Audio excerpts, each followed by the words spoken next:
പറയുന്നത് കേൾക്കൂ. അതിപ്പോ പോലീസുകാർക്ക് വേണ്ടപ്പെട്ടവർ പറഞ്ഞു എന്ന് കരുതി ഒരുത്തിനെ പിടിച്ചടിക്കില്ല. അതാ സത്യമാണോ ഇല്ലയോ നമുക്കറിയില്ലോ. നിങ്ങളുടെ മകൻ സ്റ്റേഷനിൽ കുറ്റം സമ്മതിച്ചോ? ആ, എന്നിട്ടും അടിച്ചു. ആ, അത് ഞാൻ വിളിച്ചു പറയാം. സ്റ്റേഷനിൽ വിളിച്ചു പറഞ്ഞ് വേണ്ട നടപടി എടുക്കാം കേട്ടോ. ശരി സാറേ. ആ, ഇന്നത്തെ പത്രം ശ്രദ്ധിച്ചായിരുന്നു?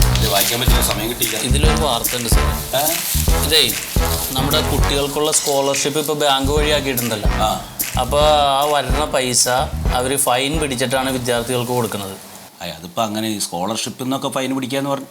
ആ, ഇത് മിനിമം ബാലൻസ് ഇല്ലാത്തതിൻ്റെ ഫൈന് സ്കോളർഷിപ്പിൽ നിന്ന് പിടിക്കുകയാണ്. അതെ അതെ സാറേ, അതൊരു വലിയ വിഷയമായിട്ടുണ്ട്. ഒരുപാട് കുട്ടികൾ ഇത് ബുദ്ധിമുട്ട് അനുഭവിക്കുന്നുണ്ട്. നമുക്കേ ഇതിനെതിരെ എന്തെങ്കിലും നടപടി എടുക്കണ്ടേ? പക്ഷെ നമുക്ക് പരാതി കിട്ടിയിട്ടില്ലല്ലോ. എന്തിനാടോ പരാതി കിട്ടുന്നത്? ഇത് വായിച്ചപ്പോൾ തനിക്ക് എന്താ തോന്നിയത്? അതൊരു മനുഷ്യാവകാശ പ്രശ്നം തന്നെ. ആ, അപ്പം മനുഷ്യാവകാശ കമ്മീഷൻ എന്നുള്ള നിലയ്ക്ക് നമുക്ക് അതിനുള്ള അവകാശമുണ്ട്. സോമയ കേസെടുക്കാം. അപ്പോൾ ഇപ്പം തന്നെ താനൊരു നോട്ടീസ് അങ്ങോട്ട് അയച്ചേക്കും ഈ ബാങ്കിൽ. ആ, ഇതെന്തുകൊണ്ട് പിടിച്ചു, എന്താണ് ഇതിൻ്റെ വിവരങ്ങൾ എന്നുള്ള ഫുൾ ഡീറ്റെയിൽസ് ഉടനെ നമുക്ക് കിട്ടണം. ഇതെന്നെ അയച്ചു. സാർ ഇത് എന്തൊക്കെയാണ് സാർ ചെയ്തു വെച്ചിരിക്കുന്നത്? എനിക്ക് മനസ്സിലാവില്ല. ഇത് എന്താ സാർ ഇത്ര ഈസി ആയിട്ട് കാണുന്നത്? എന്താ ഉണ്ടായിന്ന് എനിക്ക് അറിയില്ല ശീതള. ആ സ്ത്രീ വന്നിട്ട് എൻ്റെ മുമ്പിൽ ഇങ്ങനെ കരഞ്ഞു കാണിച്ചപ്പോഴേ അതിന്റെ കണ്ണീര് കണ്ടപ്പോൾ ഞാൻ ഉപ്പിട്ട് കൊടുത്തതാണ്. ഇത് ഈ പുറമ്പോക്ക് സ്ഥലത്തിനാ? ആ സാർ ഇത് ലക്ഷം വീട് അതിർത്തിയിൽ പറഞ്ഞാണ്. ഇത് എന്ത് തമാശ കളിക്കുന്നത് സാറ്? ആകെപ്പെട്ടല്ലോ ദൈവമേ. ആ, ഇരിക്കും. എന്താ? ഞാൻ ഈ കൊച്ചിൻ്റെ കാര്യമായിട്ട് വന്നാ. ആ, എന്താണ്? ആ കൊച്ചിന് സ്കോളർഷിപ്പിൻ്റെ കാശ് വന്നിരുന്നു. ആ, അത് മേടിക്കാൻ വന്നപ്പോൾ അതിൽ നിന്ന് 468 രൂപ പിടിച്ചിട്ടാണ് കൊടുത്തതെന്നും പറഞ്ഞു. അതെന്താ പിടിക്കാൻ കാരണം എന്നൊന്നും അറിയാൻ വേണ്ടി വന്ന. എന്താണ് സാറേ നിങ്ങൾ ഈ നിസ്സാരം 450 രൂപയുടെ കാര്യത്തിൽ ഞാൻ ഇവരോട് വിശദമായിട്ട് കാര്യങ്ങൾ പറഞ്ഞാണല്ലോ. ഇതാണ് നിങ്ങൾ പാളയം കൂട്ടി വന്നിരിക്കുകയാണ് സാറേ. ഈ 450 രൂപയുടെ കേസ് ഇത് പത്രവാർത്ത ആക്കുക, വലിയ വിഷയമാക്കിയിട്ട് വലിച്ചു നീട്ടിയിട്ട് എന്താ നിങ്ങൾ കാണിക്കുന്നത്? അതെ, ഇവരെന്നെ കൂട്ടി വന്നതല്ല, ഞാൻ അവരെ കൂട്ടി വന്നതാണ്. വിവരങ്ങൾ അറിയാൻ വേണ്ടിയിട്ട് ഞാനൊരു ലെറ്റർ അയച്ചിരുന്നു. അതിന് മറുപടി കണ്ടില്ല. അല്ല, ലെറ്റർ വന്നിരുന്നു സാറ്? ആരോ? ഞാനും മനുഷ്യാവകാശ കമ്മീഷൻ പേര് സുഗതൻ എന്ന് പറയും. നമ്മൾ ശ്രദ്ധയിൽ പെടാത്ത നിങ്ങളിരിക്കും. ആ സാർ അയക്കാതിരുന്നത്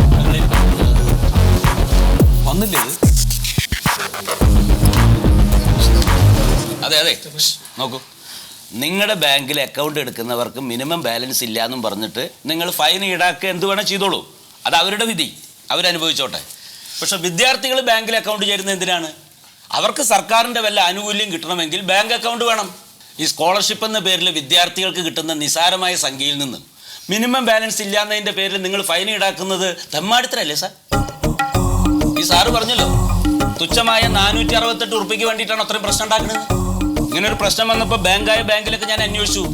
കേരളത്തിലെ മൊത്തം ബാങ്കുകളിലെ സ്കോളർഷിപ്പിൽ നിന്നും ഫൈൻ എന്ന പേരിൽ നിങ്ങൾ പിടിച്ചെടുത്ത സംഖ്യ മൊത്തം കൂട്ടിയാൽ എത്ര വരുമെന്നറിയോ?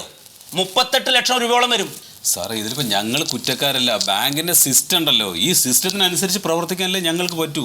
അതെ, ഈ കുട്ടിക്ക് കിട്ടിയിട്ടുള്ള സ്കോളർഷിപ്പിൽ നിന്ന് ഫൈൻ പിടിക്കാണ്ട് മുഴുവൻ തുക ആ കുട്ടിക്ക് കിട്ടണം. അതിനെന്താ ഒരു വഴി?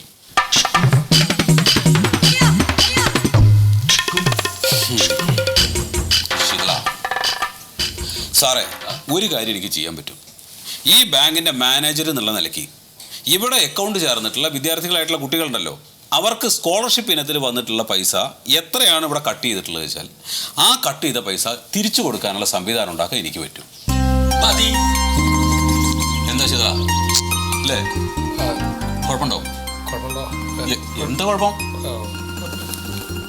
ചെയ്യാൻ പറ്റും. പിന്നെന്താ? നിങ്ങളെപ്പോലെ എല്ലാ ബാങ്കുകാരും തീരുമാനിച്ചാൽ ഈ പ്രശ്നത്തിനൊരു പരിഹാരമായില്ലേ? എല്ലാവരും ഇങ്ങനെയൊക്കെ ചെയ്യുമെന്ന് എനിക്ക് അറിഞ്ഞൂടാ സാറേ.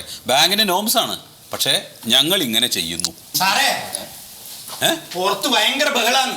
എന്ത് വേണം? എന്തോ അവരെ ബാങ്ക് അക്കൗണ്ടിൽ എന്തോ ഫൈൻ കട്ട് ചെയ്ത് കൊണ്ട് ഭയങ്കര ബഹളം വെക്കാണ്. എന്താ ചെയ്യണ്ടേ? എന്ത് ഫൈന് ആവോ? എനിക്ക് വയ്യ.